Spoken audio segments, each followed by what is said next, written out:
Hello everybody, today we'll talk about how to fix or how to solve Spotify not searching. To know how to find a solution about Spotify not searching, you should just go to settings. Here we click apps, default apps, app settings. When you'll find this list, you'll enter to the window of Spotify. Then here in this page of app info, we click on first stop and we click OK. Then we'll go to click storage. After that we click clear cache. Don't click clear data because that can make errors on your app.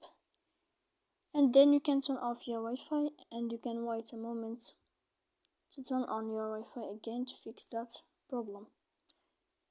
So please don't forget to support us by like and subscribe. See you next time in another video. And thank you for your attention and your watching.